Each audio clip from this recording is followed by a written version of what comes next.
नमस्कार दोस्तों, स्वागत है आपका।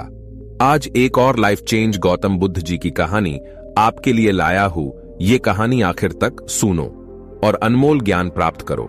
ये कहानी है एक अधूरा ज्ञान। यह कहानी सुनने के बाद आप जीवन में कभी हार नहीं मानोगे। एक समय की बात है, गौतम बुद्ध के हजारों शिष्य उनके पास अध्ययन करने आते थे।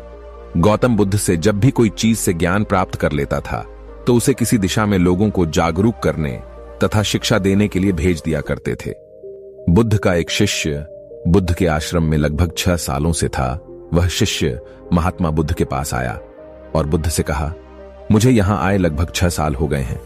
मेरे बाद कितने शिष्य यहां पर आए थे, उनमें से सभी शिष्य को आपने ज्ञान देने के लिए किसी न किसी दिशा में भेज दिया, लेकिन मुझे अभी तक नहीं भेजा। आखिर ऐसा क्यों? क्या मुझे आपका ज्ञान प्राप्त नहीं हुआ है? बुद्ध मुस्कुराए और बोले, यह तो तुम्हें खुद ही समझना पड़ेगा कि मेरा ज्ञान तुम्हें प्राप्त हुआ है या नहीं। शिष्य बोला, हे बुद्ध, आपने इन 6 सालों में जो मुझे उपदेश दिया है वह मुझे सब याद है। आपकी बताई हुई एक एक बात मुझे सब याद है। आप कुछ भी मुझसे पूछ सकते हैं, मैं हर प्रश्न का उत्तर देने के लिए तैयार हूं। आप मुझे एक मौका तो दीजिए ताकि मैं किसी भी दिशा में जाकर लोगों को अपने ज्ञान के बारे में बता सकूं। इस पर बुद्ध ने बोला कि ज्ञान की बात को याद रखने से कोई फायदा नहीं जब तक तुम उस आदत को खुद नहीं अपनाओ। शिष्य ने कहा, जो भी हो, कृपया मुझे एक मौका जरूर दीजिए। आप मुझ पर भरोसा रखें, मैं सभी को अपने ज्ञान से प्रभावित कर सकता हूं। मैं लोगों को ऐसी बातें बता सकता हूं जिससे लोगों के जीवन में शांति आ जाएगी और वह अपना शांतिपूर्ण जीवन जी पाएंगे। तो फिर बुद्ध ने कहा, अभी तुम तैयार नहीं हो। जब तुम उसके लिए तैयार हो जाओगे तो फिर मैं तुम्हें खुद ही किसी दिशा में जाने के लिए बोल दूंगा। शिष्य ने कहा, क्या आपने मुझे इन 6 वर्षों में इतना भी ज्ञान नहीं दिया कि मैं किसी को प्रभावित ना कर पाऊं? बुद्ध ने कहा, ठीक है, तुम पूर्व दिशा में चले जाओ। वहां एक गांव मिलेगा, वहां से भिक्षा मांग कर लाना और अपने ज्ञान से लोगों की मदद करना। कल सुबह तुम वहां अकेले जाना और शाम में आकर मुझे बताना कि तुमने लोगों की सहायता कैसे की। शिष्य यह बात सुनकर बहुत खुश हुआ और आशीर्वाद लेकर चला गया। वो रात भर ज्ञान समेटता रहा और मन ही मन सोच रहा था कि मैं वहां ज्ञान का ऐसा छाप छोड़ूंगा कि वहां के लोगों के साथ बुद्ध भी मुझसे प्रभावित हो जाएंगे। सुबह उठकर वह महात्मा बुद्ध को प्रणाम करने गया। उन्हें प्रणाम कर वह पूर्व दिशा की तरफ निकल गया। शाम को जब वह वापस आया तो बुद्ध ने देखा कि शिष्य के माथे पर चोट लगी है और खून बह रहा है। बुद्ध ने उसे पट्टी की ओर पूछा, तुम्हें चोट कैसे लगी? शिष्य ने कहा, वहां के लोग बेहद ही दुष्ट हैं, उन्हें जरा भी बुद्धि नहीं है।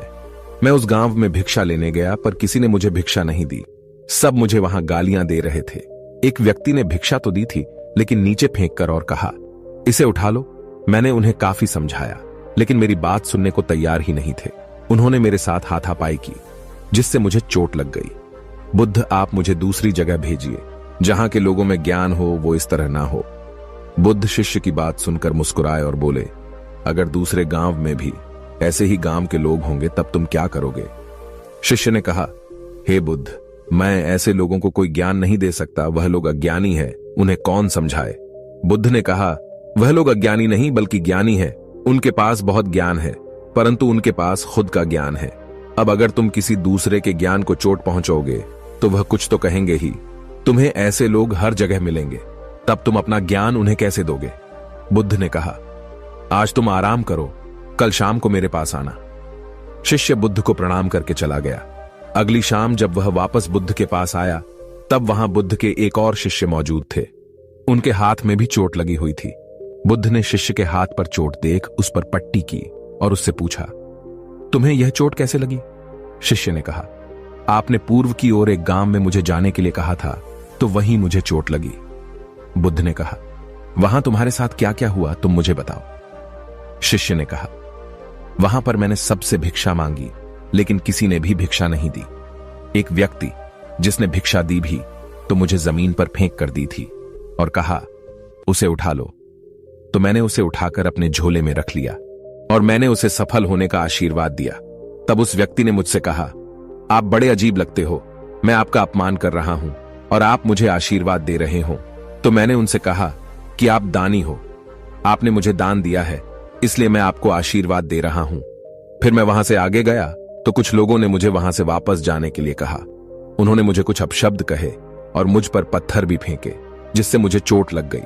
और जब मैं वापस आ रहा था तब रास्ते में मैंने एक मां को रोते हुए देखा। वह अपने बीमार बच्चे को लेकर चिंतित थी। मैं तुरंत जंगल से जाकर उसके लिए जड़ी बूटी लाया, लेकिन वहां के कुछ लोग जड़ी बूटी देने नहीं दे रहे थे। फिर मैंने उनसे विनती की वह मुझे उस बच्चे का इलाज करने दे। उसके बाद वह जैसा कहेंगे मैं ठीक वैसा ही करूंगा। फिर जिस व्यक्ति ने मुझे भिक्षा दी थी उसने गांव वालों को समझाया। तब उन्होंने मुझे उस बच्चे को जड़ी बूटी लगाने दी। उसके कुछ देर बाद वह बच्चा ठीक हो गया। फिर गांव के जिन लोगों ने मुझसे अभद्र व्यवहार किए थे उन्होंने मुझसे माफी मांगी और धन्यवाद कहा। फिर मैं वहां से वापस आ गया। हे बुद्ध, मेरी आपसे एक विनती है। उस गांव के लोग बहुत भोले भाले हैं। क्या मैं रोज उसी गांव में जाकर भिक्षा मांग सकता हूं?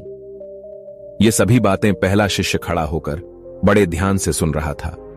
उसने यह सुनते ही बुद्ध के चरणों में गिरकर कहा, हे बुद्ध, मैं समझ गया हूं कि अभी मैं उस लायक नहीं हुआ हूं कि मैं दूसरों को ज्ञान दे सकूं। बुद्ध ने कहा, हमें बाहर वैसे ही लोग दिखाई देते हैं जैसे हम अंदर से होते हैं। जब तक स्वयं को नहीं बदल सकते तब तक किसी को नहीं बदल सकते हैं। खुद में बदलाव लाना ही जरूरी है। अपने आप में बदलाव लाकर ही इस दुनिया को आप जीत सकते हो। मैं आशा करता हूं इस कहानी से प्राप्त ज्ञान से अब आपके जीवन में सकारात्मक बदलाव जरूर आएगा।